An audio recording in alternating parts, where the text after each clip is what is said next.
Hello, everyone. Good afternoon. So today we have a very special guest, a friend of the briefing room, returning today. You all know National Economic Council Director Brian Deese. Brian is joining us to give some brief comments and answer some questions on the president's actions today to respond to Putin's price hike by increasing the supply of oil and achieving lasting American energy independence. So I'm going to turn it over to Brian, who's going to make some comments, and then we'll take some of your questions. Thank you, Kate. It's fun to say thank you, Kate. I just wanted to give a little bit of additional background on a couple of the elements of what the president announced today, and then happy to take your questions. The first is on the release of the Strategic Petroleum Reserve. As you all just heard from the president, he today authorized the largest release from the Strategic Petroleum Reserve in American history, 1 million barrels a day for 6 months. And I just want to give you a little bit of context. First, the Strategic Petroleum Reserve itself is our national asset to deal with emergency supply disruptions in energy markets.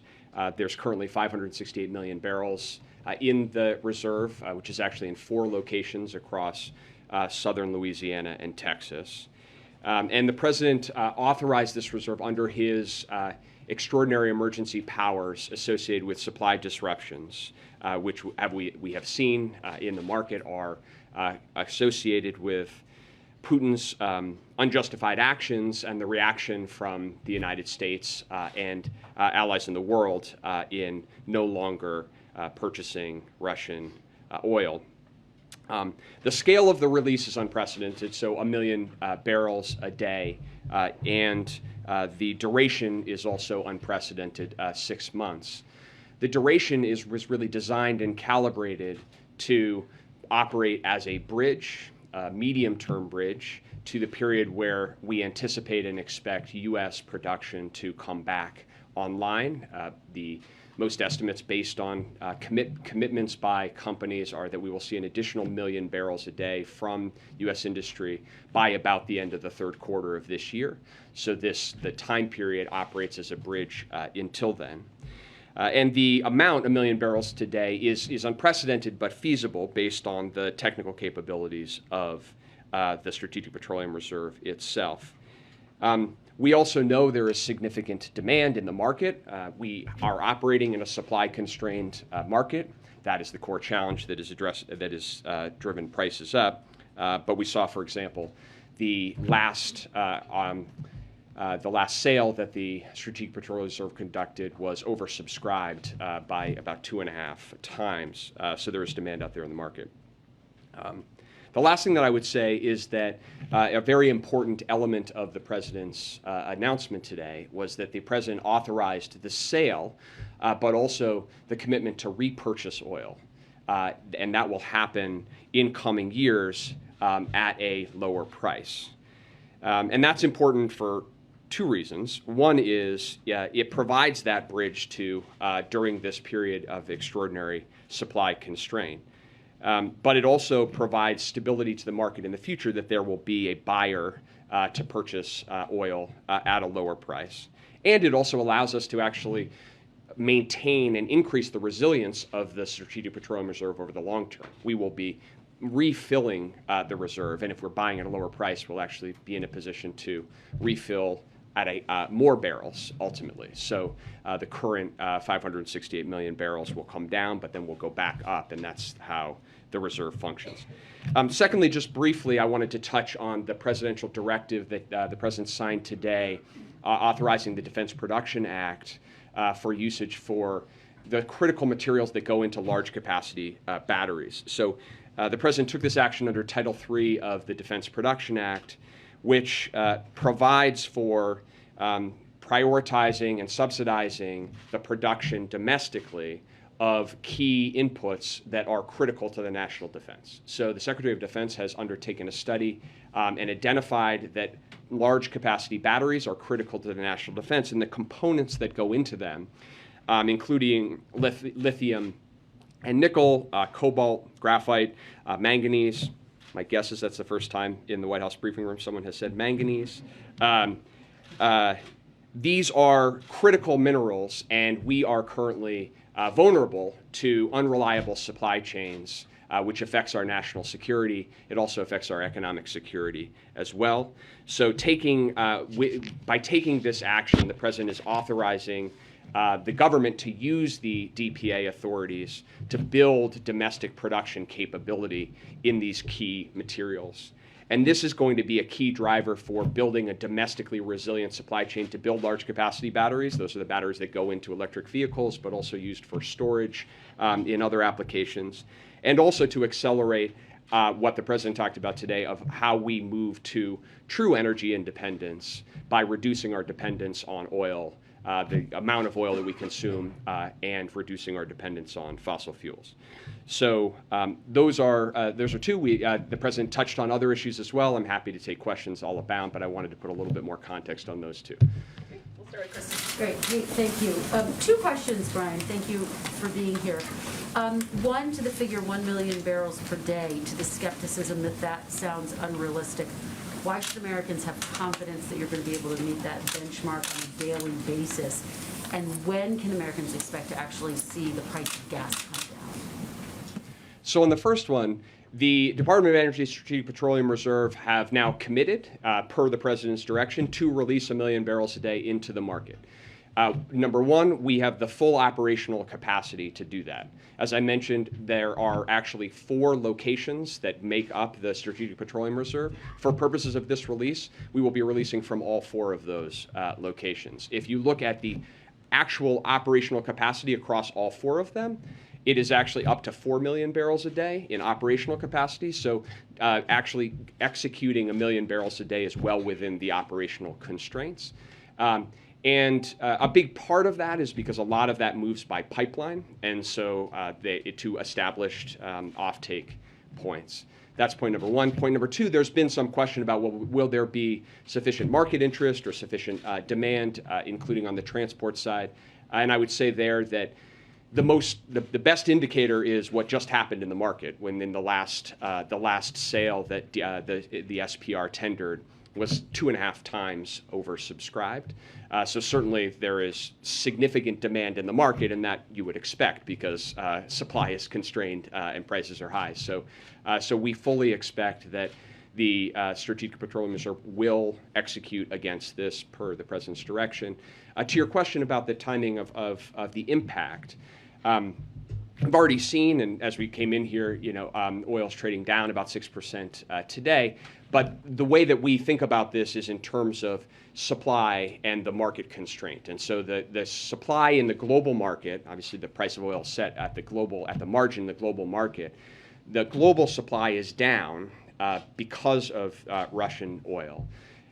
The 1 million barrels a day plus what our allies and partners are intending to deliver, and there is a meeting tomorrow morning of the International Energy Agency in Paris, an emergency meeting, and I won't get ahead of the specific commitments in that context, but as the president said, we're confident that our allies and partners will provide tens of millions of barrels additional into the market. So we're looking at well in excess of 1 million barrels a day of additional supply onto the market for, importantly, for several months.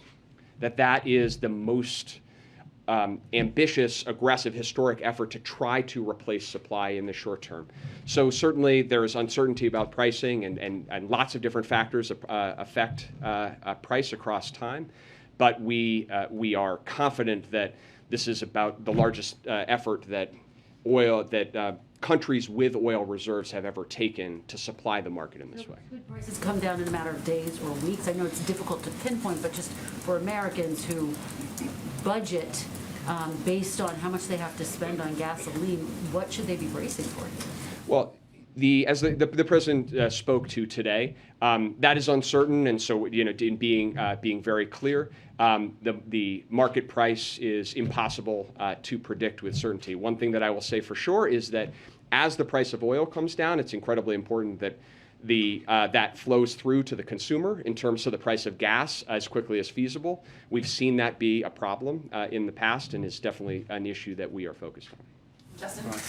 Hey, Brian. I had two. One is to follow on, I think, what you just said, which is you've identified there's been a problem between crude oil prices and what folks are paying at the pump, and laid some of the blame for that at oil companies in the past. The president today, in his remarks, spoke to some extent about how there were good actors and bad actors in terms of folks who are ramping up production right now versus folks who are sort of banking profit.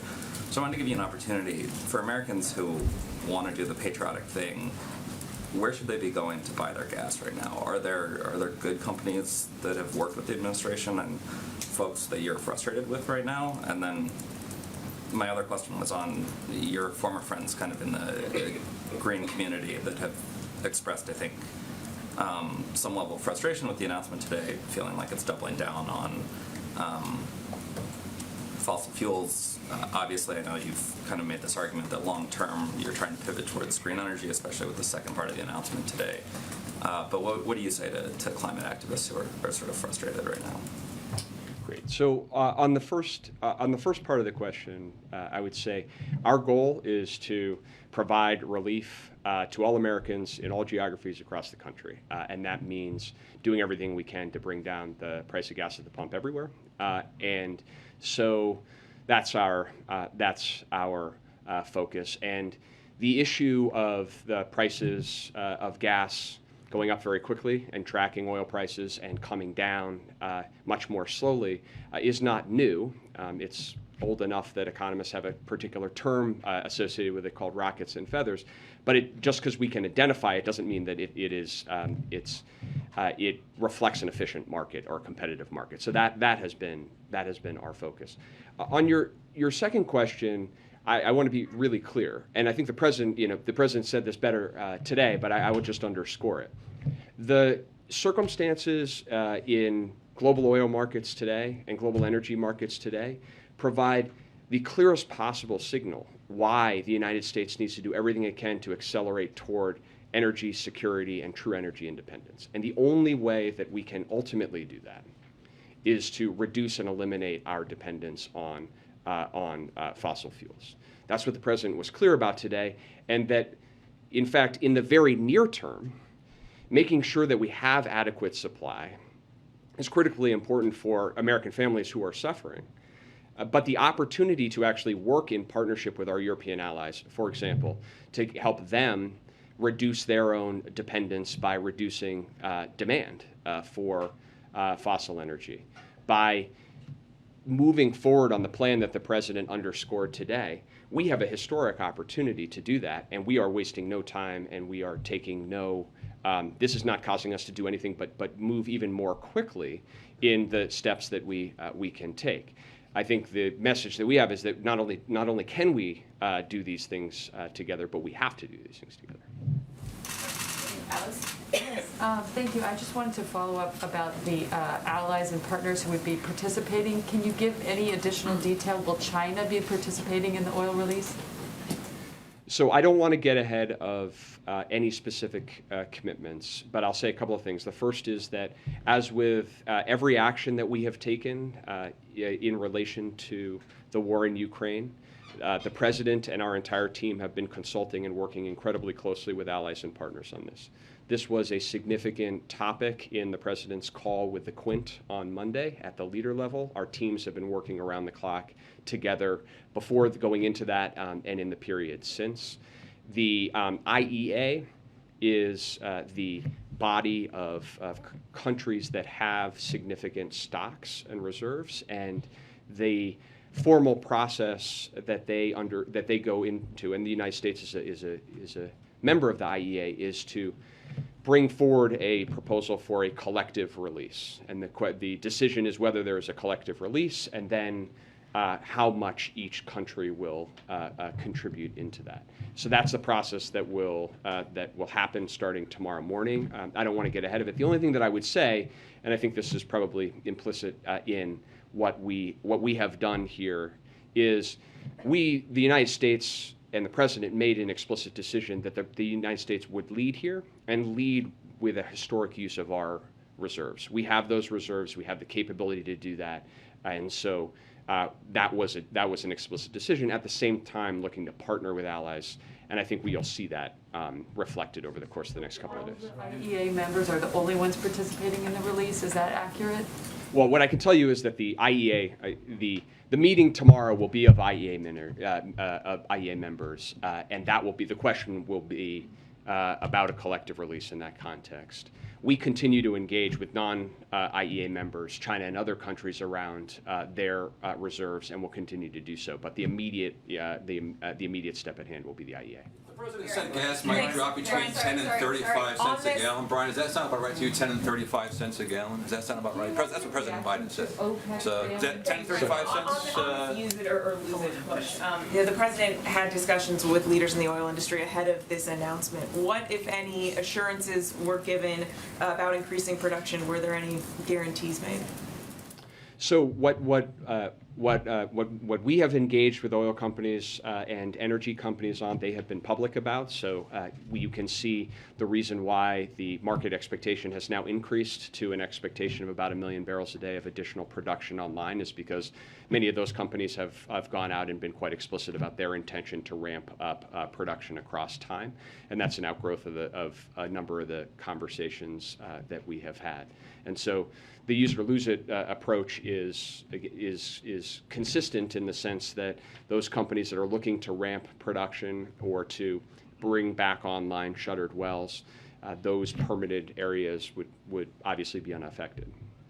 Does 10 to 35 cents sound? Okay, Brian, I'm sorry. 10 to 35 Brian, as I said, it's uncertain, and so I'll let the president. Brian, so since you're sorry, they called me. What's a fair price that you would accept the White House for? Brian, as you just spoke about China, what are the conversations with India, another country that's dealing with major oil issues, gasoline issues, and also what are the guarantees with this 1 million a day for 6 months for Americans?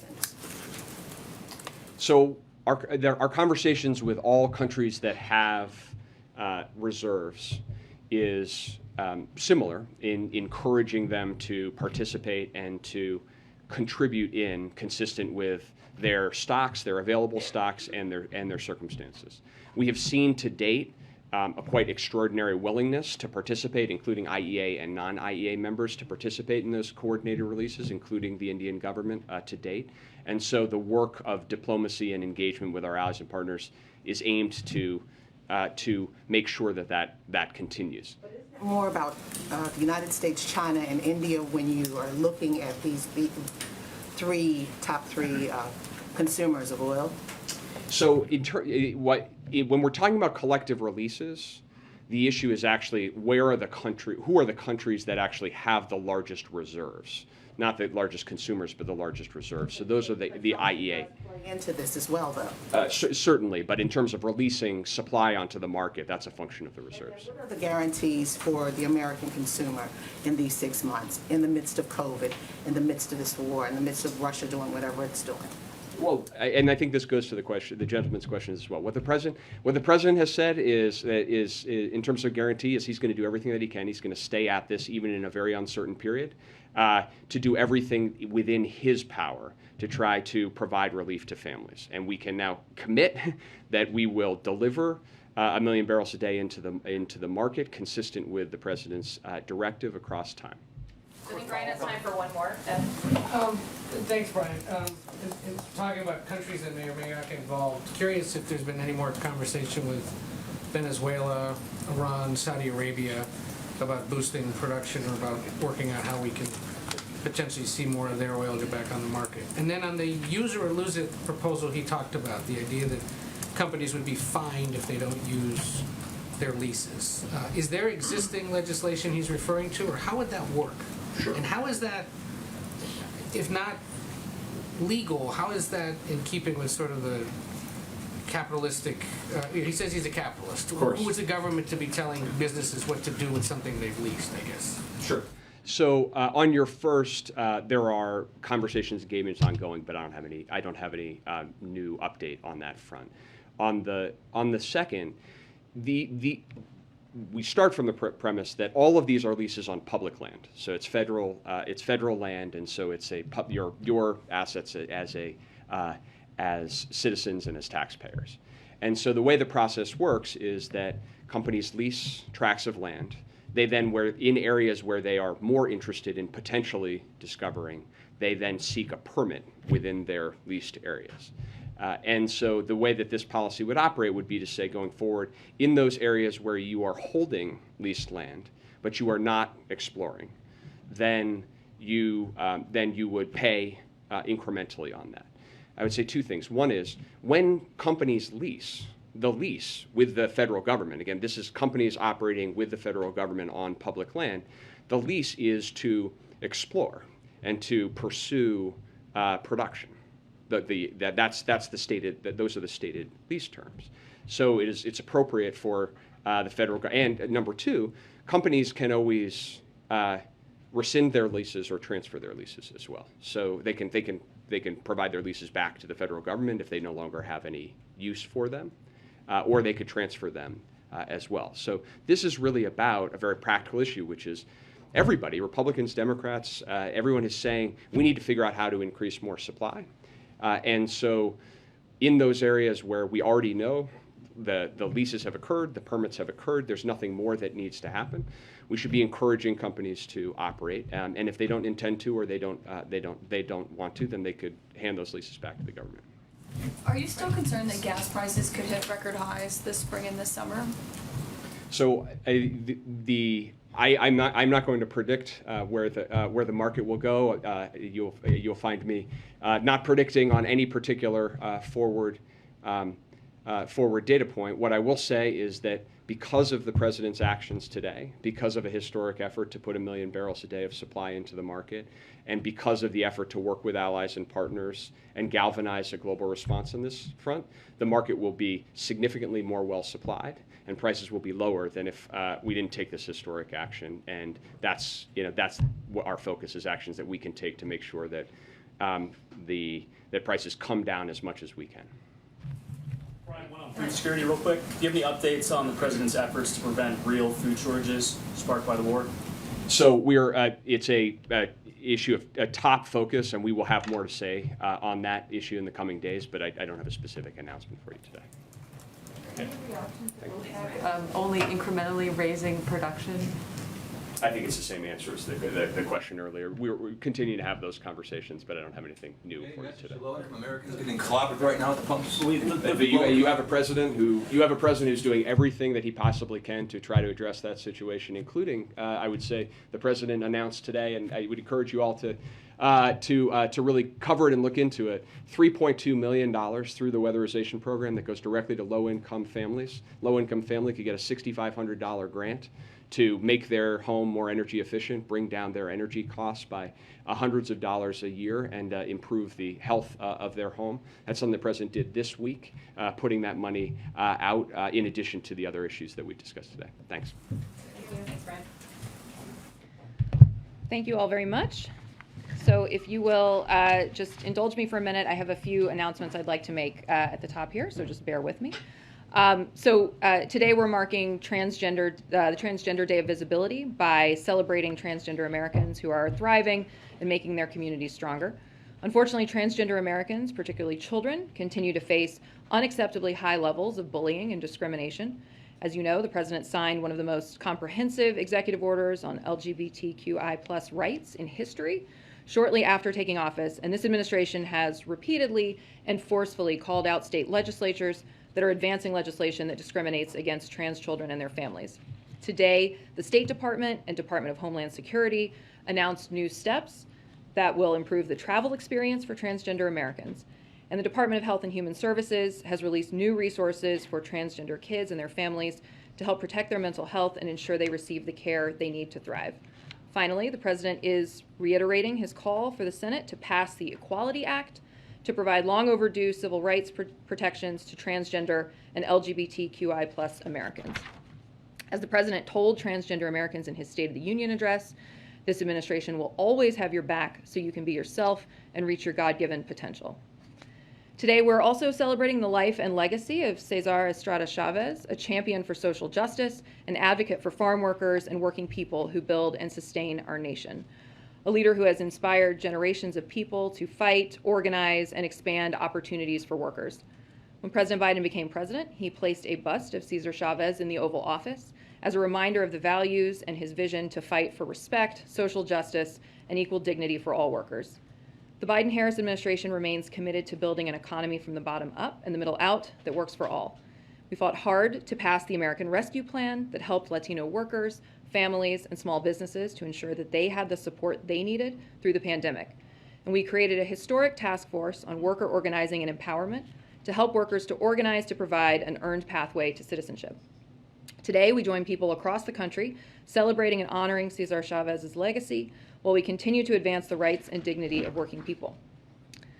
Today, new CDC data further underscored the mental health impact of the pandemic, including the fact that nearly half of high schoolers reported that they felt persistently sad or hopeless during the past year. As a mother of young kids, I know this is a huge concern for so many parents. The President has been acutely aware of the mental health impact of the pandemic on young people, which is why he made it a day one priority to get schools reopened safely and secure much-needed resources through the American Rescue Plan to address youth mental health, a bill which every single Republican, I would note, voted against. We've invested $5.5 billion in programs that support mental health and well-being, including tens of millions for programs that specifically address youth mental health. For instance, schools across the country are using American Rescue Plan funds to hire school counselors and social workers to address this crisis. According to this new CDC data, the very kind of connection that helps protect youth mental health. President Biden remains deeply focused on this very real crisis and providing the resources to address it. As part of the unity agenda that he laid out during the State of the Union address and his budget, the President put forward a historic increase in funding to strengthen and expand youth mental health services. And we're going to continue to build on this progress and do everything we can to support the mental health and well-being of our young people. And then lastly, but certainly not least, today we announced additional sanctions on Russian technology companies that enable Putin's war of choice. We will prevent them from procuring Western technology and evading our severe sanctions. We're also expanding our sanctions authority to target additional sectors of the Russian economy important to Putin, including aerospace, maritime, and the electronic sectors. In the coming days, the Commerce Department will also take further action to degrade Russia's defense, aerospace, and maritime sectors by adding 120 entities in Russia and Belarus to the entity list, bringing the number of Russian and Belarusian parties added to the list to over 200 since the invasion began. Being added to this list means that these entities can no longer get U.S. cutting-edge technology without a license, which will in most, if not all of these cases, be denied. Compared to the same time period last year, U.S. exports to Russia of items subject to our new export controls have decreased by 99% by value. The power of these restrictions will compound over time as Russia draws down any remaining stockpiles, for example, spare parts for certain planes and tanks. We will continue to impose unprecedented costs, strengthen Ukraine's hand, and make Putin's war of choice a strategic failure. So thanks for hanging with me. I told you I had a lot, and I'm happy to take questions. Darlene? Thanks, Kate. A couple on Russia. Can you elaborate first on the president's comment a while ago that there's some indication that Putin has either fired some of his top officials or put some of them under house arrest? What evidence or information does the White House have? Well, the president's words on that speak for themselves. I don't have a lot to add by the way of detail. What I would point to is certainly information that we made public yesterday about Putin and his military.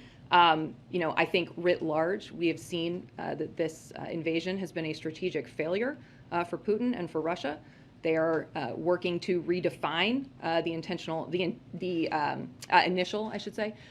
aims of their invasion. And we've seen time and again that the sanctions that have been applied are exacting extreme costs on their economy. So I don't have anything to add to what the president said, except to say we have seen incontrovertible evidence that this has been a strategic disaster for Russia. And the second question is, the United States and the UK have been working together to release intelligence information since before Russia invaded Ukraine. And I was wondering if you could talk a little bit about the value of that relationship and how the White House thinks it's affected Putin's conduct in the war, releasing that kind of information. Well, I can't speak to how it has impacted Putin's conduct. That's, again, as I said yesterday, I'm not a spokesperson for the Kremlin. What I can say, though, is that we've made every effort to be transparent, even from the time before Putin invaded. We worked to make sure that we were providing information that gave a sense of what we knew Russia was going to do. I think it, to call them out in that way and to be clear that we knew what their intentions were, had the impact of putting them on their back foot. I can't speak to how that's impacted their calculus. That's for them to say. But I think we've seen writ large that the invasion has been a strategic error, is leaving Russia weaker. Putin himself has said that the sanctions have imposed unprecedented costs on the Russian economy, and our role in this, is to continue to strengthen Ukraine on the battlefield, as we've been doing with an unprecedented amount of security assistance, and to continue to strengthen their hand at the negotiating table. And just one more quickly, going back to the information that you mentioned you all released yesterday, is that some sort of an attempt to sow division among the Russian leadership? And if so, does the White House think that is working? It is simply an effort to continue to paint the picture of what a strategic blunder this decision has been for Vladimir Putin. Mary? On that, it seems you're releasing even more information today. A U.S. official says you have information that indicates that some Russian government senior officials likely disagreed with Putin's decision to invade Ukraine, that their disillusionment is probably amplified by Russia's military underperformance. Is it your understanding that Putin is losing the support of some of his top officials? And why release this as well? Well, again, I don't have anything further to add to the specifics there. I can only speak to what this underscores, which is the larger sense that this has been a failure for Russia. I think we've seen reporting that morale amongst the Russian military is low, and I think that would not come as a surprise to anyone who's seen what the Russian military is enduring here. You have conscripts, you have people who've been brought in to fight this incredibly grueling battle. So I don't think it's a surprise to anybody that morale is low. But beyond that, I don't have anything specific that I can add. Mike? On the president's comments about people being put under house arrest or arrested, can you say, is it your understanding that those who are being arrested under house arrest are ones who sort of broke the bad news to the president about the military's performance, or are they ones who now are disagreeing with disagreed with the decision to invade in the first place? I don't have any further additional detail that I can add. Mike? You keep saying though that this is to try and paint a picture of Putin's strategic blunder or strategic error, but it certainly seems like you're needling and trolling Vladimir Putin here. Those are your words, not ours.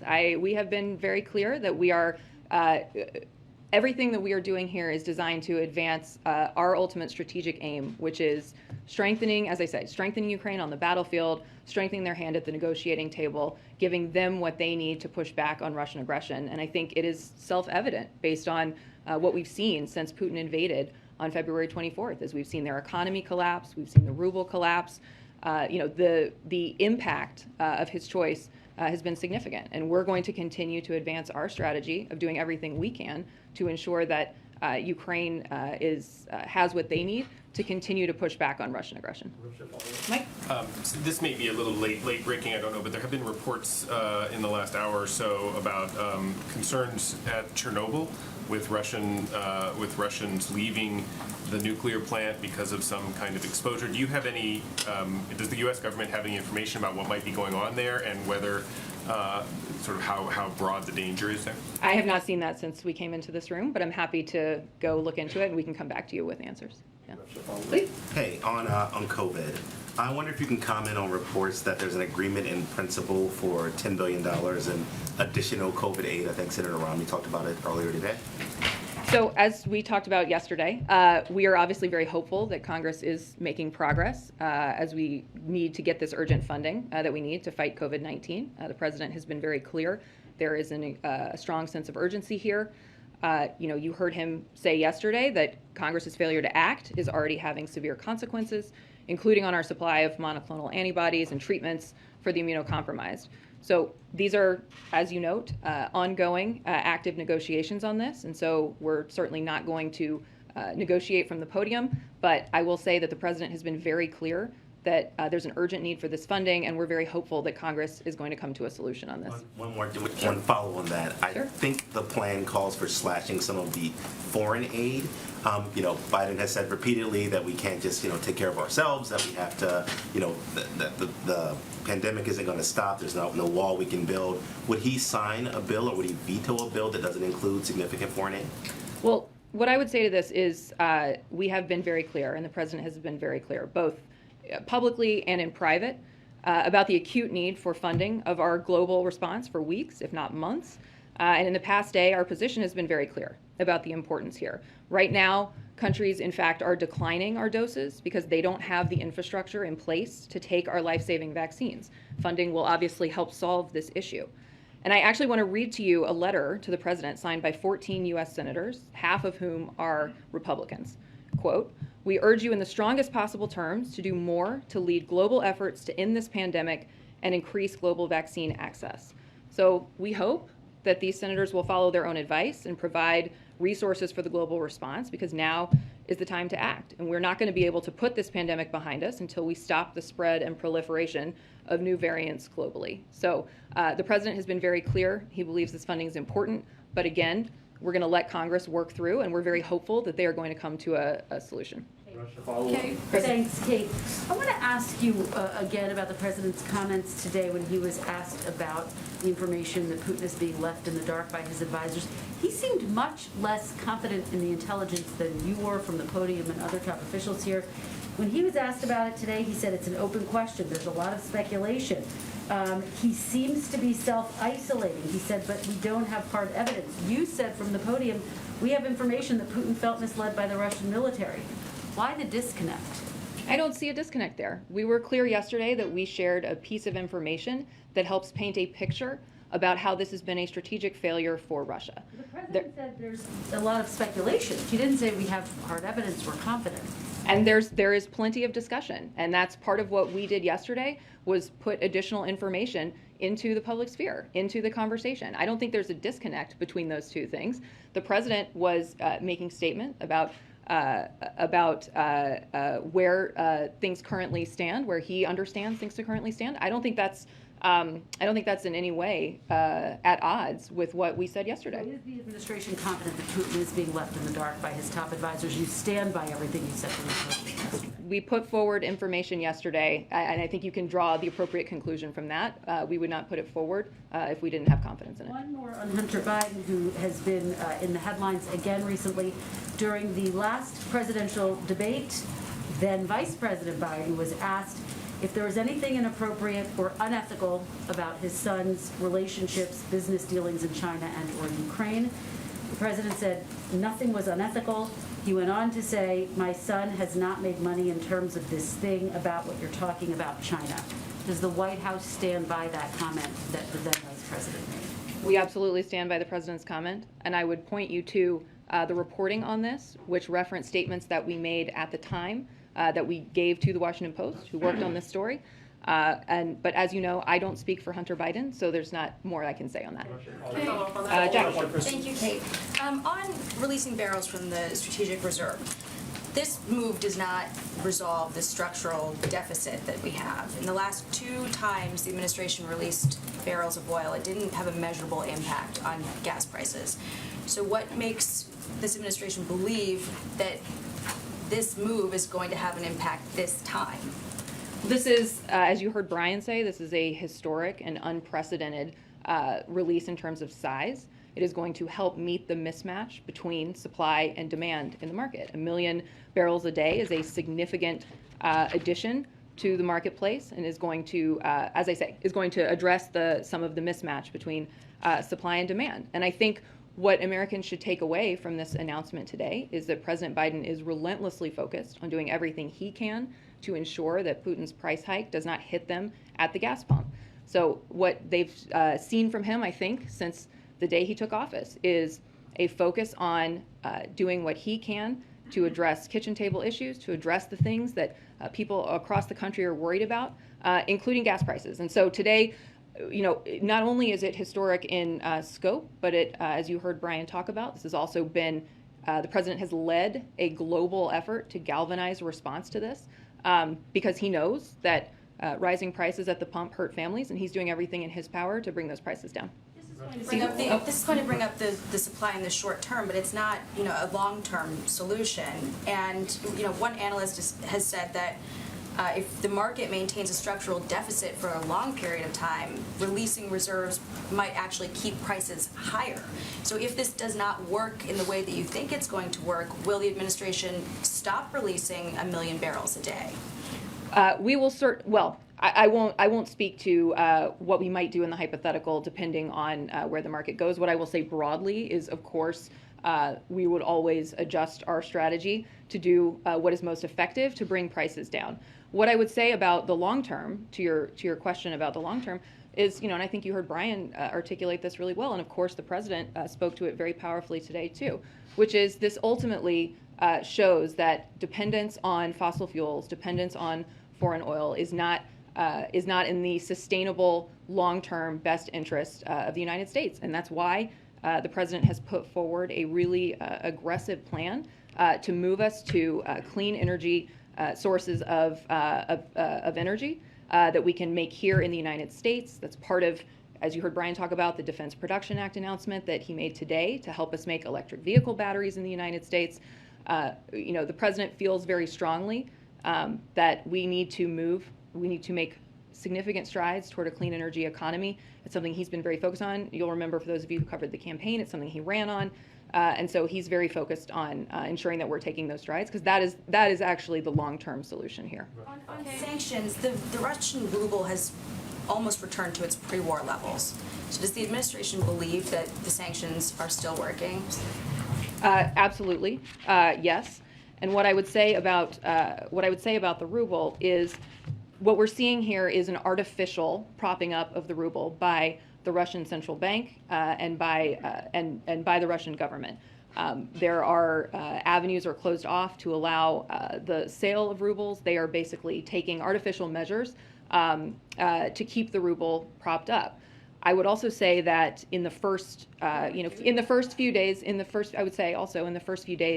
after the conflict began, the ruble was a reliable measure of where the Russian economy is, but it is not any longer, in part because of these artificial steps that are being taken. So if you look at things like dramatic inflation in Russia, you look at private investment pulling out of Russia, if you look at Putin himself saying that the sanctions have imposed unprecedented costs, I think that's a better metric of where the Russian economy is right now. Steve? I want to follow up on Kristen's question about the president's son. Is it your understanding it's the president's view that as he looks at all of Hunter Biden's business dealings with his uncle, that neither Hunter Biden nor James Biden committed any crimes or did anything that was unlawful? So I don't have anything further to add from this podium. We addressed this with the Washington Post. We pointed to statements that were made in the fall of 2020 when we addressed these questions, and I don't have anything additional to add from this podium. Can I ask you if there have been, if you're aware, if there have been any discussions here inside this White House about whether the president might use his pardon or commutation power with respect to either his son or his brother? That's not a hypothetical I'm going to entertain. I don't have anything to add from this podium. Justin? Thanks, Kate. The president met with progressive lawmakers last night here at the White House, and afterwards they said that they pressed him on sort of a laundry list of executive orders and actions that they'd like him to take: canceling student debt, raising the overtime threshold, prescription drug costs. Are any of those sort of live here in the White House right now? Are they under consideration, especially, I think, relative to this negotiation that's going on about elements of Build Back Better and whether the push and pull of those executive actions might help or hurt that effort? Well, I don't have any specific announcements on any of those specific pieces. What I would say more broadly is that from day one, the president has used the full array of tools at his disposal to achieve his objectives, and that's included legislative action, regulatory action, and executive orders, and he will certainly continue to do so. But I don't have any specific coming actions to preview for you right now. Sorry, real quick.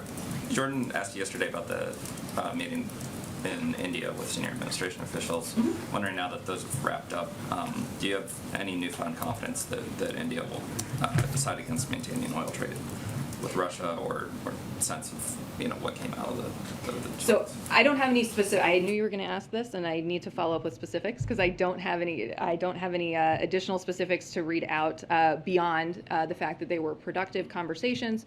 Dalip Singh, the Deputy National Security Advisor for International Economics, had really good discussions with his counterparts. And I know that the conversation was productive. I don't have additional specifics to read out, but I will. And by the way, I should be clear, I meant generically. I know you will ask, not you specifically. Shereen. Thanks, Kate. So on the SPR, some Republicans, for example, Senator Cassidy, have said that the president, with his move today, in terms of the unprecedented drawdown of the SPR, that he's risking long-term energy security to salvage coal numbers. Is that something that has played into the White House's calculus at all? And how would you respond to that?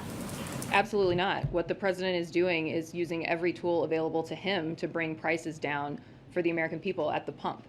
He's been clear that his focus is working to relieve the pain and the burden that working families, middle-class families, are feeling as a result of price hikes. So every policy decision that he makes is driven by a desire to do everything he can to ease that burden on working families.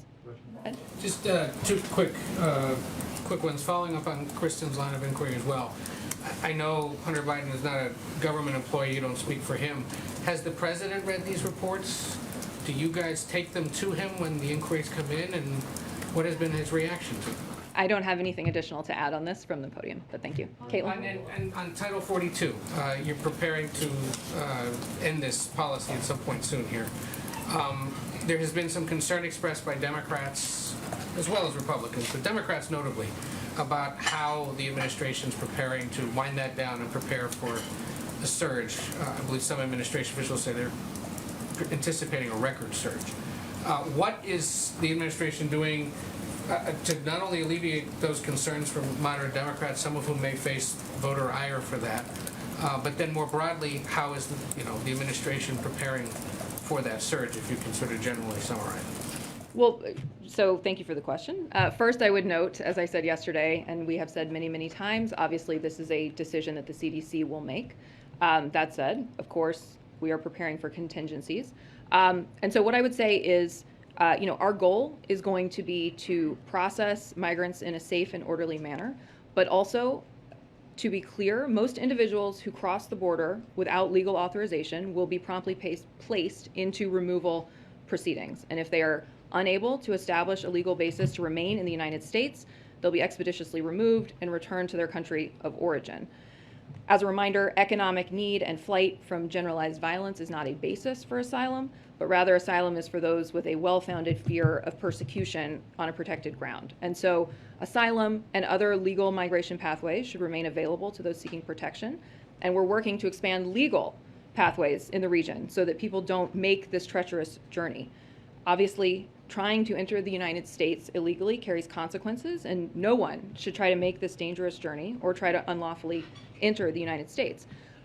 The Department of Homeland Security, as I noted yesterday, put together a preparedness plan to address the number of people coming to our border and work with our partners in the region to provide safe options for people outside the United States. We are obviously working to deliver a more efficient and fair processing system through, for example, a dedicated docket to conduct speedier and fair immigration proceedings for families who arrive between ports of entry. So there is a significant amount of work. We obviously inherited, when we came into this administration, we inherited an immigration system that had been systematically dismantled by the previous administration. There's been a tremendous amount of work from day one to rebuild that, and we are certainly focused on continuing to assert order at the border. Thanks, Kate. One point of clarification, when the president says he believes Putin is firing or putting senior advisors on house arrest, he's talking about military advisors, right? No, I have nothing additional I can add beyond the president's comments on this. You can't say that he's referencing the Russian foreign minister? I think his words speak for themselves. Thank you. Alex? No, sorry, I've got one more. Sure. President Biden has not spoken to President Putin in quite some time. Are there any plans being made for the two of them to speak? Not currently. We've been very clear that any re-engagement of diplomacy at that level would require significant demonstration from the Russians of serious de-escalation, and we have not seen that. You need to see de-escalation before he'll speak to President Putin again? We've been very clear about that. The White House has previously considered a gas tax holiday, but basically kind of ruled against it. I'm curious if this is still off the table, and what does the White House think about individual states that are considering or have already enacted their own gas tax holidays? So it is not off the table. In fact, the president is looking at every option to provide relief to consumers around gas prices. Obviously, a lot of these conversations are happening in Congress, but again, the president is not taking anything off the table at this stage. Alex, countries have rejected Putin's demand to pay for gas in rubles. Does the U.S. stand with them in rejecting that as well? We do, and the German chancellor, I think, has been very clear that that the contracts exist as they exist, and there's going to be no change there. My question is a question of a colleague who cannot be here. My question is, again, on allies and partners in the oil reserves. The president referred to 30 to 50 million barrels. Brian didn't want to name any countries, but where did he get this number? And Canada being the main exporter of oil to the U.S., has the country been solicited? Our neighbor. Well, I can't speak to specific bilateral engagements, but I would note that obviously the president discussed this, the G7, when he was in Europe last week. This is a continuing, ongoing conversation with our allies and partners. It is a key priority, maintaining stability in our energy markets. So, those conversations are ongoing, and we obviously consult very closely with our allies and partners. From the colleague who cannot be here. It's about the Prime Minister of Pakistan accused the U.S. of working with the opposition to remove him from power. You just said that today. What's the White House reaction to this? There is absolutely no truth to that allegation. Thanks, Kate.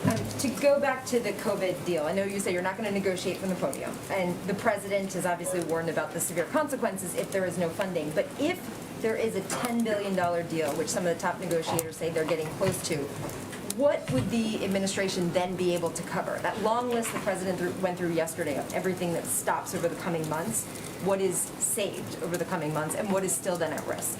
Well, obviously the specifics of this deal are continuing to be worked out, so I don't have a breakdown for you of exactly where that funding would go. This is a live negotiation, and again, obviously we're not going to negotiate from here, except to say broadly that this is an incredibly urgent need, and we really hope that the Congress is coming to a solution on this. Is there a top priority that you say that is the must thing we have to fund over the next couple of months? I'm not going to lay that out as the negotiation is happening. Obviously, this is being worked through on Capitol Hill, and we're hopeful that they are going to come to a solution soon. Joy? Kate, I wanted to ask about the use it or lose it policy that the president has today. It requires congressional approval, and I know Brian was briefly asked about this, but I just wanted to clarify. I mean, has the White House prepared legislation on this? Does it have support lined up in Congress? And what is the timeline you're hoping to pass this measure? And is it really even realistic in an evenly divided Senate right now with midterms coming up in the fall? Well, the proposal would actually build on the version that's in the House bill. So there's a version of this that is already, there's a version of this that's already been put forward. Obviously, the president looks forward to working with Congress on it. He believes it's a critically important piece of helping to move our energy dependence from overseas back home and to move us toward a clean energy economy. So we intend to work very closely with Congress. This will be a priority for the president. But in terms of a specific timeline, I don't have anything further on that. With that House bill, or you say you're building on that? What does that look like? That will be an ongoing negotiation. We will continue to build on it. That's a discussion that we'll have with Congress. Obviously, this announcement just came today, so that work will be ongoing. Thank you all very much. Appreciate it.